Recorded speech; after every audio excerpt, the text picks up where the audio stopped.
Hi, very beautiful community. There's a lot going on, so let's do stream of consciousness, sort of bullet points about it, but trying to keep ourselves big picture rather than lost in the details. Is that okay? So let's try this.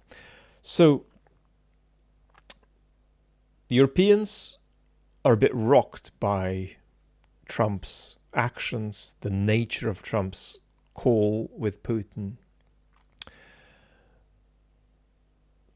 What's going on? I mean, should they be? Well, two things straight away need to be said.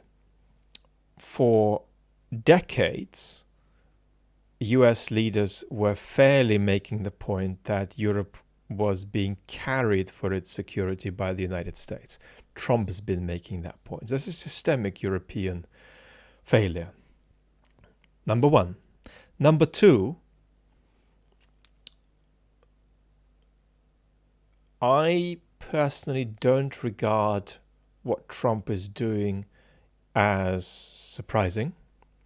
So it aligns fairly well with most of what we've said on the channels about Trump over the last few years. Now, Europeans therefore had 3 years to put themselves and Ukraine in a stronger position for this kind of scenario, which they didn't do. That's also fair. So are they just pathetic crybabies, or what's rocking them? What's rocking people at the Munich Security Conference? I think there is something important to say. That of course is Trump's transactional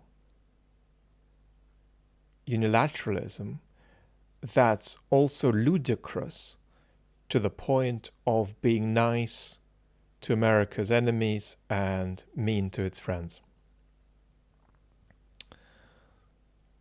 And I don't need to say this in my capacity as a political philosopher. I just say this as my capacity as a political commentator, because it's not a very complicated point.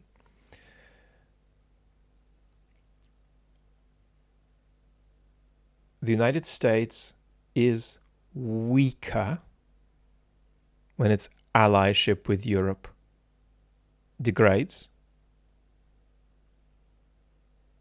in a world in which the Russians, the Chinese, and North Koreans and the Iranians are drifting together, in which intermediate powers at the level of being both friends and enemies or frenemies are pooling together too, from India to Brazil.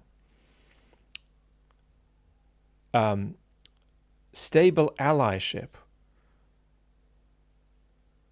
with Europe for the United States is a prerequisite for avoiding imperial decline.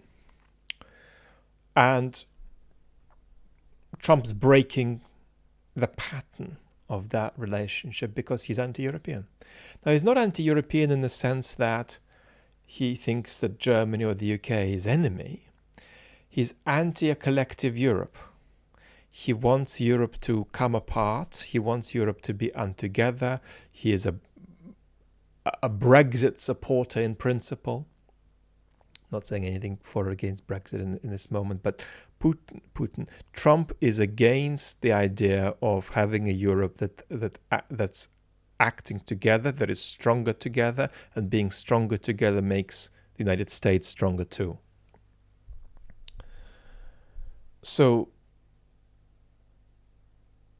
Trump is, in this sense, an enemy of his key allies. And the historical pattern here is that Trump's project is to rescue, via a series of, proactive unilateral actions, to arrest and reverse US imperial decline. But my assessment clearly is that Trump will be accelerating US decline. Trump is an inadvertent accelerator of US weakening and US withdrawal on a global stage. And so it's that for all of their failures, the Europeans are rightly freaking out about. But there is something very depoliticized when the Europeans come and say, there's no process without Ukraine and there's no process without us. Don't speak over us with Putin. We want to be part of it. And the problem I have with that message is that it needs to be accompanied by a strategy. Like, what do you propose for Ukraine, for resolving the war?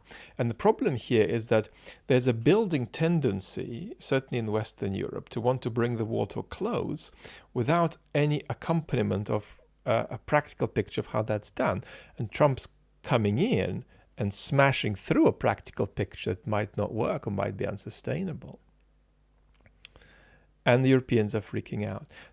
So again, we think about this lack of strategy on the part of European powers in terms of democratic decline. There's now a big number of voices all over the papers, the TV, the internet, saying it's time for Europe to wake up, inviting Europe into an application of willpower. Europe can't apply willpower because it suffers democratic decline. That's not an expression of some kind of lack of intellectual or moral commitment to liberal values. It's a product of social forces that in the short term, very few people can actually control. So I'm not saying leadership and willpower don't matter, but I'm saying they are secondary because what's driving this lack of strategy is social forces that undermine democracy and not just the incompetence of leaders who can't get their act together.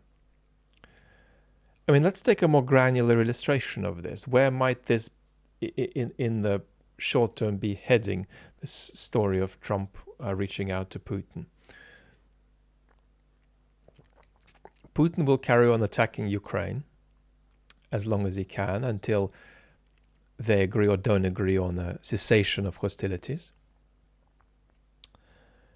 And throughout this process, Putin will be presenting himself as a peacemaker and trying to blame Ukraine on any failure in generating a deal. Trump will partly buy into Putin's narrative on that. Much of the post-truth internet will buy into Putin's narrative on that. This post-truth environment will make it harder for European powers, indeed will put pressure on European powers to not provide security guarantees for Ukraine.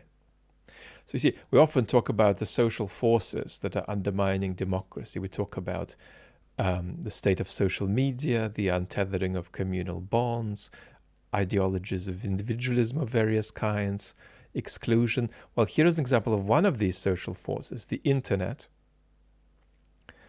putting pressure on political institutions, right, to not give Ukraine security guarantees in a way that might turn out to make enough of a difference. And, as I said yesterday, we're heading for a reality where Ukraine's not going to get security guarantees. I think it still could very much, but I think we're heading for a no security guarantees destination for now. So that's some of my big picture commentary on the justified and unjustified and serious and ludicrous freaking out that's going to happen at the Munich Security Conference.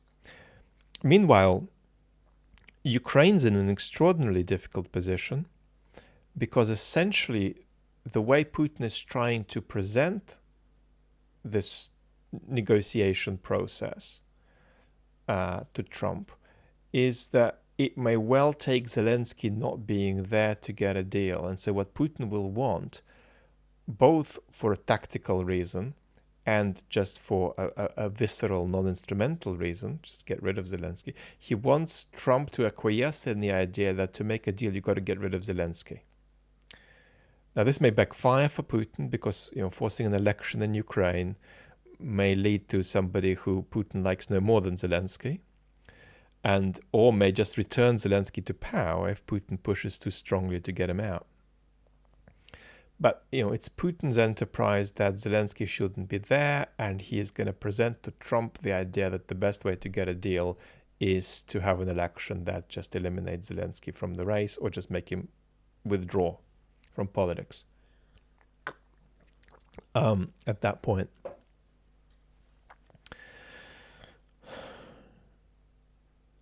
So no matter how much pressure, however, is put on Ukraine, there are certain things Ukraine can simply can't agree to. And that's also worth bearing in mind, no matter what the Europeans do, no matter how incapacitated they are or how ignored they are, no matter what Putin tries, no matter what Trump pushes for. And that is going to be about some of the things Putin requests. So Ukraine cannot allow the level of demilitarization that Putin is likely to ask for. Putin is going to ask for low numbers of Ukrainian soldiers. He's going to ask for qualitative and quantitative restrictions on particular weapon systems in a way that just drifts Ukraine to this predicament of being undefended against future attack. And Ukraine can't agree to that, no matter how desperate its situation is. The other thing that Putin is going to push for is the legitimation of the territories he's called Russian, some of which he doesn't control. Putin is going to say, give me territory I don't yet have. Ukraine obviously can't do that. And then call it legitimate. Or at least Putin will say, call legitimate territory I have physically conquered. Ukraine can't do that. Ukraine can say that we de facto, but not de jure, recognize that this is Russian and that we won't try to get it back by military means, but we're not going to say that this is legitimately Russian. So, very, very tricky carousel. I hope this stream of consciousness was of some use and will be connected very closely. Beautiful community.